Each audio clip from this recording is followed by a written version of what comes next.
자, 가족 여러분, 진짜 이 사건 말이죠. 기억하실 겁니다. 정말 저도 정말 큰 충격을 받았던 사건인데 이 강원도 인제에서 생전 처음 본 여성 등산객을 정말 잔혹하게 살해했던 20대 남성. 자, 어제 대법원 선고가 있었죠. 네, 맞습니다. 이 범행 지난해 7월에 벌어졌습니다. 이 한 등산로 입구에서 50대 여성 등산객을 흉기로 수십 차례나 휘둘러서 결국 숨지게 했습니다. 이 피해자는 일행 2명과 함께 버섯을 채취하러 왔다가 등산로 입구에 세워둔 승용차 안에서 혼자 쉬고 있던 중에 변을 당했습니다. 피해자가 범행 이유를 물으며 저항했지만 무자비한 수법으로 일면식도 처음 본 사람이었습니다. 일면식도 없던 피해자를 잔혹하게 살해했는데요. 1, 2심 모두 무기징역을 선고했고요. 이 대법원 역시 이 형을 확정했습니다. 자, 이 기자가 자세하게 일부러 얘기를 안 드리려고 그걸 지금 언급을 안 한 것 같은데 49번을 휘둘렀습니다. 흉기를. 생전 처음 보는 사람을 등산로에서 만나가지고요. 자, 검찰도 이건 사람이 아니다. 1심에서부터 계속 사형을 선고해달라고 했는데 그렇게 안 된 거잖아요. 일단 항소심에서 무기징역이 선고됐고 이제 대법원으로 갔죠. 검찰은 형이 너무 약하다 이거 사형시켜달라. 그리고 피고인은 형이 너무 세다 이렇게 같이 이제 상고를 한 건데 이제 우리 형사소송법에 보면 이렇게 돼 있어요. 사형, 무기 또는 10년 이상의 징역형이 처해지는 경우 그 경우에는 예외적으로 상고 사유가 됩니다. 원래 이제 대법원에서는 사실관계 판단은 안 하고 그냥 말 그대로 법리만 다투는 건데 형량도 그래서 원래는 안 되는데 이렇게 중한 형벌의 경우에는 상고유예가 된다고 되는데 문제는 이 상고유예는 이걸 낮춰달라는 상고만 되고 이걸 높여달라는 상고는 안 돼요. 근데 검찰이 왜 상고했을까요? 검찰이 몰랐을까요? 알았겠죠. 검찰 생각에는 그래도 이 형이 너무 낮다는 그런 어찌 보면 항의의 표시로 상고한 게 아닌가 저는 개인적으로 그렇게 해석을 합니다. 예. 자, 하지만 1심, 2심 대법원 모두 사형을 선고하진 않았지만 무기징역으로 선고를 통해서 사회로부터 이 살인범 영원히 격리해야 된다 이렇게 판단은 했는데 그럼 일단 체크포인트 먼저 짚어보죠. 살인이 세상에서 제일 쉽다. 와, 제가 진짜 오늘 그때도 기사를 통해서 봤지만 교수님 오늘 제가 방송 준비하면서 자료를 다시 봤더니 전 진짜 소름 돋았어요. 영화 제목 중에서 이런 게 있지 않습니까? 나는 악마를 보았다. 예. 뭐 그런 거하고 약간 유사한 것 같은데요. 실제로 이제 이 사람 같은 경우는 살인 계획 방법 등을 자기 일기장에 소상하게 써놨어요. 그러니까 이거는 그야말로 이제 철저한 계획 범죄인데 거기에 있는 내용이 상당히 충격적인데 나는 깨끗한 백이므로 자기는 아주 순수하다는 거죠. 다른 사람들을 심판하고 다 죽일 수 있는 권리를 가지고 있다. 이렇게 나름대로 확신을 하고 있습니다. 그런데 닥치는 대로 사람을 죽여야 되겠지만 약 100에서 200명 정도는 자기는 죽여야 된다라고 하는 아주 극단적인 인명경시 태도를 갖다 그대로 놔놨고요.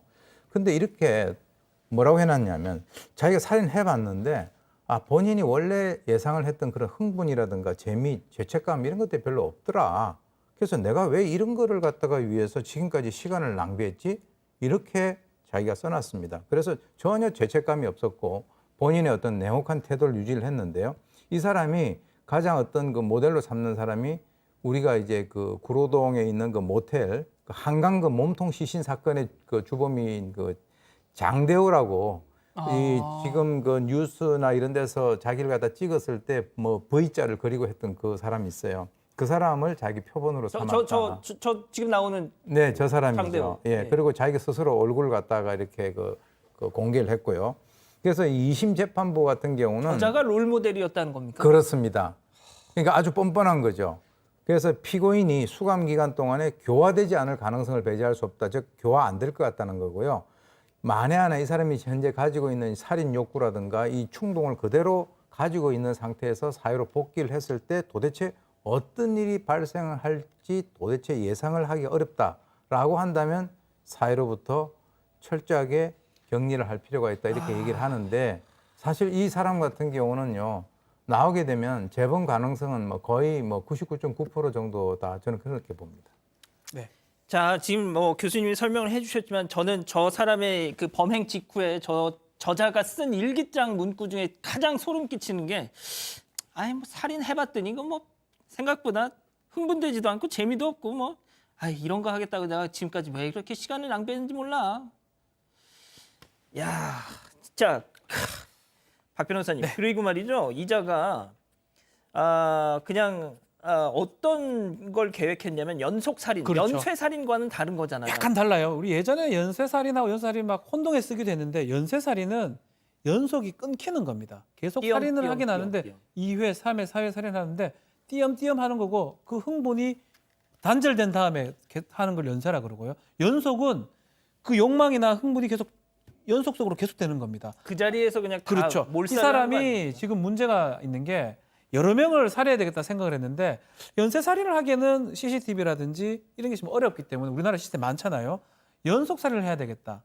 바로 살인을 하고 또 장소를 이동하고 숨기면 여러 건을 살인하더라도 가능할 것이다라고 판단했다라는 게 있고요. 또 조사 과정에서 문장 완성 검사라고 있어요. 문장을 하나 써주면 뒤에 어떻게 하겠습니까라고 하는데 거기에 보면 놀라운 것들이 많습니다. 내가 믿고 있는 내 능력은 하니까 살인이다라고 하고요. 내가 저지른 가장 큰 잘못은 살인이다 해야 될 거 아니에요? 없다라고 또 기재를 하고요. 젊어진다면 뭐 할 것입니까 하니까 촉법 소년이라는 법의 구멍을 이용해가지고 좀 도망갈 것이다. 이런 식으로 삐뚤삐뚤하게 생각했던 것들이 보이는 겁니다. 정신적인 망상이라든지 어떤 문자 완성 검사할 때도 뭔가 큰 문제가 보이는 것들 이런 것들이 가장 좀 위험한 상황이 아니었나 이렇게 보입니다. 야, 근데 저는 이런 인간이 왜 그때 신상 공개가 안 됐을까요? 자, 그런데 말이죠. 이 어려서부터 이랬다. 초등학교 때부터 나는 살인을 직업으로 삼고 싶다. 네. 저 이 자료를 준비하면서 저도 눈을 의심했습니다.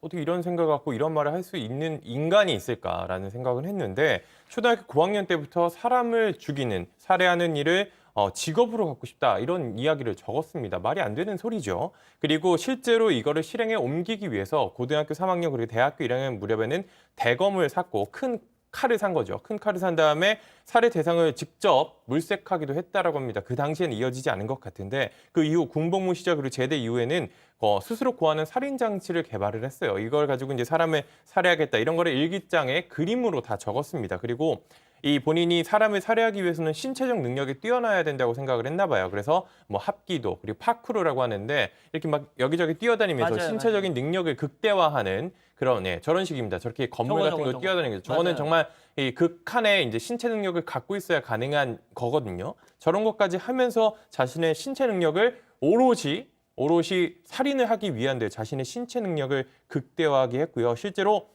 이 실행을 위해서 샌드백을 대상으로 공격 연습을 하고 인터넷에서 실제 살인 사건 영상을 반복 시청하면서 정보를 모으면서 살인의 욕구를 해소했다라고 합니다. 정말 믿기지가 않습니다. 오 교수님, 우리가 흔히 얘기하는 사이코패스 아닐까요, 이 사람? 이 인간? 물론 이제 그걸 한번 그 경찰에서 왜 그걸 안 했는지 모르겠는데 지금 이제 범죄학적으로는 상당히 연구 가치가 있는 그런 대상입니다. 예. 그래서 소위 이제 맨정신으로 사람을 살해하기 위해서 처음부터 준비를 해왔다라고 하는 것이고 아까 이제 우리 박 변호사님 설명하셨습니다만 연쇄살인과 연속살인의 가장 커다란 차이점이 심리적인 냉각기가 있느냐 없느냐 그리고 이제 사건 간에 있어서 연관성이 있는가 없는가라고 하는데 주로 이제 연속살인 같은 경우를 본인이 하려고 했을 때는 주로 이제 초범 그러니까 이 사람이 지금까지 전과 기록이 없다는 거 아닙니까? 그러니까 뭐냐면 그 동안에 자기가 살인 욕구를 계속적으로 내면화하고 있으면서 그것을 자기 스스로 통제를 하면서 한번 큰 건을 터뜨리기 위해 가지고 준비를 해왔었다. 우리가 이렇게 해석을 볼 수가 있는데 실제로 이 2심 재판부에서도요. 이 사람이 이제 치료 감호소 소속의 감정 의사가 이제 그 서로 뭐 이렇게 면담을 한 그 기록이 있는데 보니까 의식은 명료하고 진압력이 보존돼 있다. 이 진압력이라고 하는 것은 시간, 장소, 상황, 환경 따위를 올바로 인식을 하는 능력을 얘기를 합니다. 그래서 정신적으로 전혀 이상이 없다는 거죠. 그리고 기억력도 이상이 없고 IQ도 별 큰 문제가 없다. 즉 다시 말해서 특정할 만한 정신과적인 그런 진단이 없다라고 최종 결론을 내렸기 때문에 정말 이 사람 같은 경우는 걸어다니는 시한폭탄의 성격을 띠고 있다. 이렇게 볼 수 있습니다. 자, 백 변호사님, 저 진짜 여쭙고 싶었던 거 이참에 여쭤볼게요. 검찰은 사형을 구형하잖아요. 그렇죠. 간혹. 근데 왜 법원은 그거 선고 안 해요? 일단 과거에 사형 구형했는데 사형 선고 안 됐던 사건들 좀 보면 어금니 아빠 뭐 이영학 사건. 그러니까 피해자가 한 명인 경우에 사형 선고된 경우는 제가 알기로 없었던 걸로 알고 있습니다. 그러니까 이번 사건도 조금 전에 얘기가 나왔던 것처럼 이 피고인의 의지는 연속살인의 의지가 있었지만 실제 피해자는 한 명이었잖아요. 피해자가 한 명인 경우에 사형이 선고되지 않는 그런 양형 기준들 때문이라고 봐야겠죠. 극도의 생명경시 이런 것들을 가지고 있는 정도의 상황이라면 저도 개인적으로 이 정도 상황이라면 사형이 선고된 도대체 언제 사형이 선고되나 이런 생각이 드는데 사형이 선고되는 것과 선고되지 않는 것에 굉장히 큰 차이가 있습니다. 우리가 보통 무기징역이라고 하면 그냥 종신형이라고 생각하는데 예. 종신형이 아니에요. 아니에요. 종신형이 아니에요. 그러니까 기한을 정하지 않고 형을 살다가 가석방이 될 수 있는 것이고 물론 뭐 이런 정도의 사람을 가석방 시키지는 않겠습니다만 쉽지는 않겠습니다만 그럴 가능성이 없는 건 아니잖아요. 아, 그럼요. 저는 이 정도 상황에서는 사형을 선고하는 게 맞다. 물론 우리나라 집행이 되진 않습니다만 어쨌건 그러면 사형이 선고가 된다면 가석방 가능성이 사라진단 말이에요. 사형을 집행해야 집행이 끝나는 것이기 때문에 집행을 하지 않으면 형을 미집행한 상태로 계속 살아야 되거든요. 사실상의 종신형 효과가 있는 그렇죠. 거잖아요. 저는 그런 의미에서라도 사형 선고를 할 필요가 있다는 생각이 듭니다. 진짜 예. 아니 제가 변호사님께 따로 여쭤볼 거 있습니다. 그런데 말이죠, 이 무기징역을 선고하면서 전자발찌 20년도 확정이 됐어요. 네. 자, 어떤 분들이 그러십니다. 아니 무기징역 선고하면서 전자발찌 20년이다? 이거 애초 그냥 선고하면서부터 풀어줄 생각하는 거냐라고요. 아니에요. 지금 얘기를 하고 있지만 무기입니다. 기한을 정하지 않았다는 거예요. 유기징역 반대말이 유기징역이고요. 그거는 1년, 10년, 20년 정하는 걸 유기라 그러고요. 백 변호사 지금 설명 잘 하셨는데 무기이기 때문에 기한이 정해지지 않은 거예요. 법적으로는 20년이 지나면 가석방이 가능합니다. 그런 상황이기 때문에 만약에 나가게 되면 전자발찌를 차라고 한 게 이제 법원에서는 할 수 있는 조치라고 보입니다. 근데 사실은 저도 비슷하게 생각을 합니다. 1997년 12월 말 이후로 사형을 집행하고 있지 않아요. 사형수가 늙어 죽은 사례까지 생겼거든요. 그러다 보니까 실질적으로 사형이 폐지된 국가로 우리나라가 분류가 되고 있는데 거기에 맞춰서 법원이 판결을 하고 있는 것 같아요. 어차피 사형이 폐지됐다고 보기 때문에 가급적 사형 선고를 하지 말자라는 게 법원의 기조 같습니다. 그래서 대법원 판결이 이래요. 2인, 3인 이상이 2인 이상이 아니면 사형 선고를 하지 않습니다. 1인이잖아요, 지금 또 피해자가. 그래서 사형 선고를 하지 않는 걸로 보고요.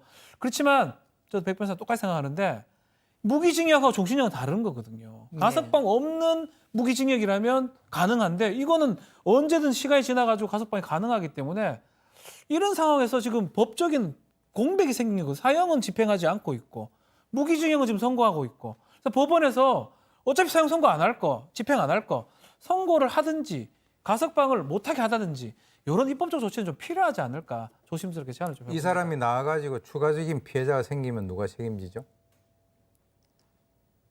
그러니까요. 예. 그래서 저도 아닙니다. 아무튼 뭐 본의 아니게 지금 사형제에 대한 뭐 토론이 이렇게 지금 진행이 됐던 것 같은데요. 저희가 이런 문제는 나중에 다시 한번 좀 시간을 마련해서 좀 심도 있게 논의를 해보도록 하겠습니다. 첫 번째 재판 이렇게 마무리하고요.